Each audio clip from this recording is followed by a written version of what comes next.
What's up, everybody? Happy Wednesday. Hope you're all having a great day so far.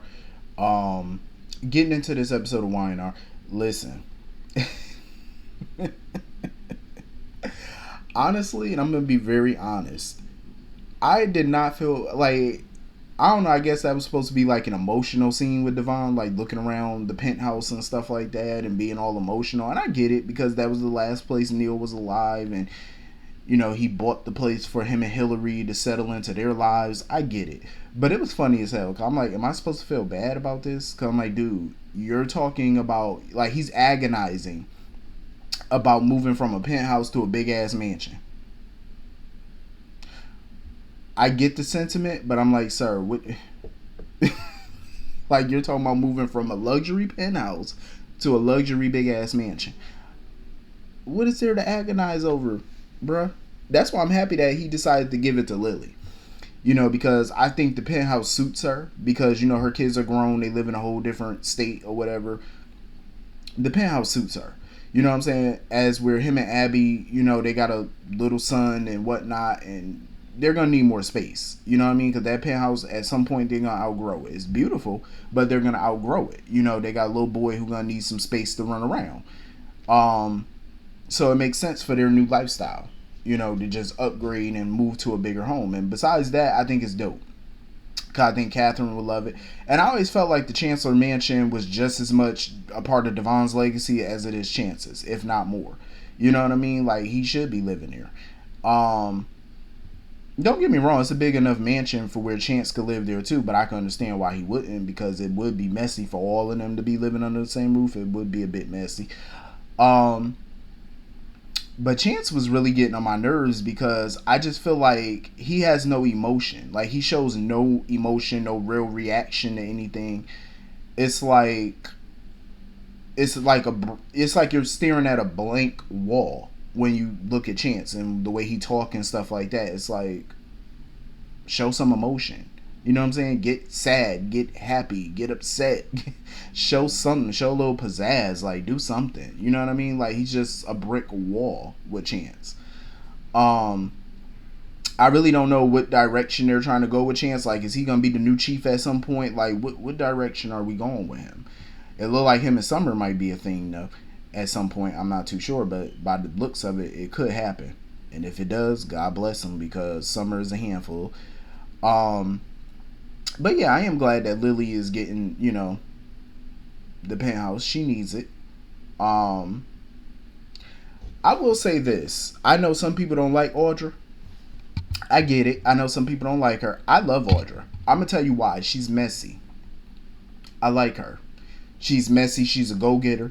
She's a schemer. I love it. I love that about her. She has every quality about her that make a good soap character. You know what I'm saying? Especially a villainess, if it comes down to it. She thinks about 5 moves ahead. Every interaction that she has with people is all about strategy for her. You know what I mean? It's all about strategy. It's a power play. She's moving people around like chess pieces on a chessboard, including Nate. You know what I mean? And I love it. I love that about her. Um, Nate thinks that he got everything in the bag, and, they talking about how quickly they rose to power at Newman Enterprises, with her being the new CEO of Newman Media, him being COO, even if it is temporary. But the plan is for him to be permanent. You know, I feel like with Nate, he's heading for a fall. I think Nate is setting himself up for a fall because he mentioned that all of this was too easy. And usually if something is too good to be true, that's because it is. And there's no way Victor is just going to continue to sit back and let him manipulate and sleep his way to the top. There's no way. I mean, Victor's sitting back observing now, but at some point I think Victor is going to get involved in this. You know what I mean? And stop him from rising to the ranks. Ain't no telling what Nate is going to slither his way to next. Ain't no telling. Because my thing is, what value does Nate really bring to Newman Enterprise, to the business world at all? I mean, when he was with Chancellor Winters, I felt like he had a few good ideas that sound pretty good. But it's like, what major deal did he ever close? What major deal is he closing at Newman? You know what I'm saying? Like, Victoria's sitting here praising him every 5 minutes. Oh, he's doing a great job. Oh, what is he doing exactly other than giving you some dick? Other than sleeping with this girl, what has he done to benefit the company? You know what I mean? Like, she sings his praises like he's the Don Juan of Newman Enterprises. But what major deals did he close? None that I know of. You know what I mean? So I feel like his time is running out. Whereas Audra, I feel like even if, Victor or somebody were to pull the rug out from under her and get rid of her at Newman Media at some point, I feel like she'll land on her feet a lot better than Nate would. I feel like she would, because she seems like she's the type of person, she always got something going. She always got a scheme. You know what I mean? Like, she's always plotting her next move as a just in case this don't work. You know what I'm saying? That's what I like about her. She seemed like she always on top of her game. She sees opportunity within anybody that she comes across. And I feel like Kyle is her next mark. And Kyle is so stupid right now, he's willing to fall for it. Like, Kyle is a complete dumbass. But I get why Lily, she's not trying to fully make amends with Nate, because she feels like every time she wants to give Nate the benefit of the doubt, she feels like he disappoints her. You know what I mean? I mean, at the end of the day, Nate is proven that he's a snake in the grass. He's proven that he can't be trusted.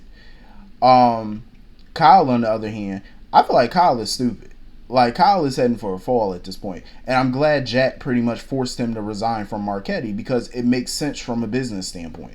Kyle could sit there and preach all he want and protest, oh, me and Summer, even though we're going through personal stuff, we could still be professional. Bullshit. I call bullshit on that, and I'm glad Jack did too. Because it's bullshit. It's bullshit. Look at how he treated Adam when Adam was co-CEO of Jabot. Mind you, Adam never tried to tell him what to do at Marchetti. He never none of that. Kyle berated that man every second he got. And Adam never even did anything to Kyle. But Kyle kept berating him. I could imagine how he would be at Marchetti with Summer. I could imagine. I feel like he would be passive aggressive. I feel like he would be rude on purpose. So he could sit there and lie all he want. Oh, we're going to be professional. No, you won't. I believe Summer will. Kyle, no. I feel like Kyle would be very passive aggressive there. And it makes sense for him to go. Because at the end of the day, Marchetti is more Summer. She worked there independently before it even became a part of Jabot. She was the reason it became a part of Jabot. She brought the idea to the Abbotts, for Jabot to purchase Marchetti so they could turn it around. This was all her. It was all spearheaded by her. Kyle being the CEO of Marchetti was her idea.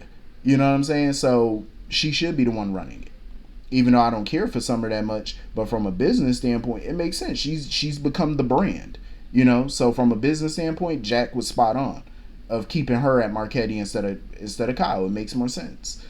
I was a little surprised that Kyle stepped down from Jabot. I felt like that was such a little pissy, bratty move that he did, stepping away and whatnot. I felt like that was stupid. It was totally dumb. It's like, dude, why are you stepping away from Jabot?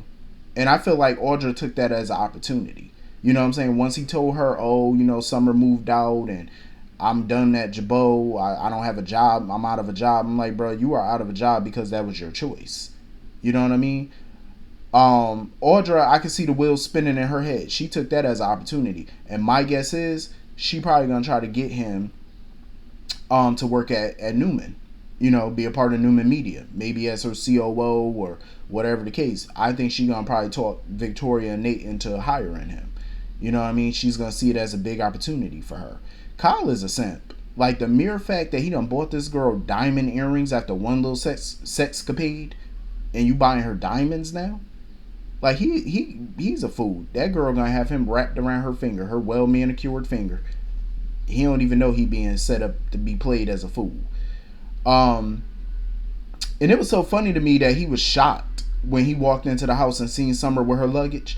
And that's what irritated me, because I'm like, why is Kyle so surprised that she got her bags packed?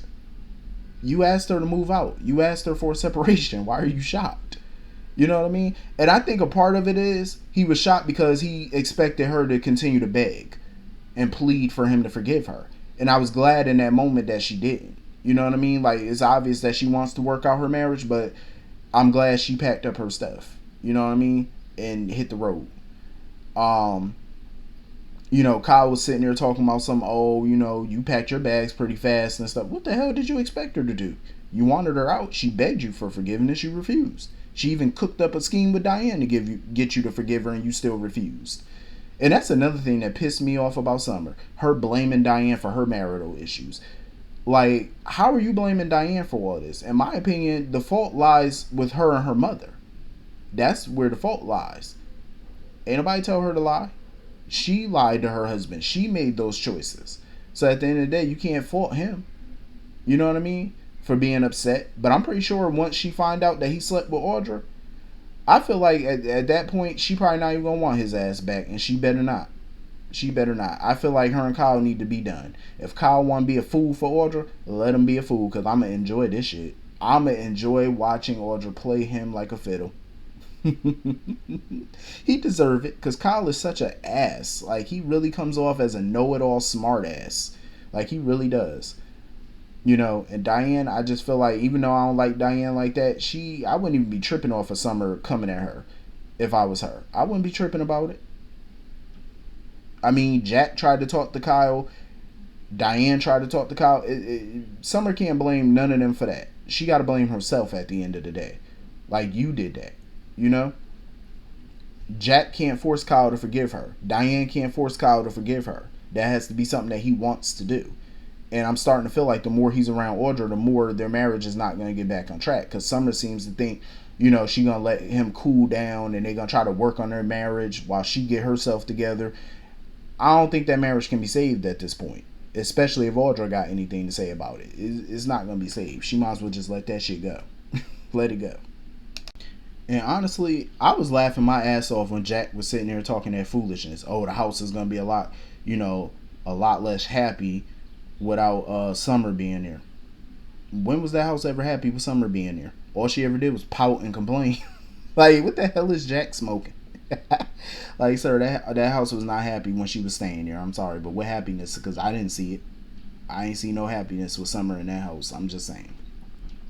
But anyway, that was pretty much the whole episode. Hit the comment section. Let me know what you all thought, and I will see you all later. Peace.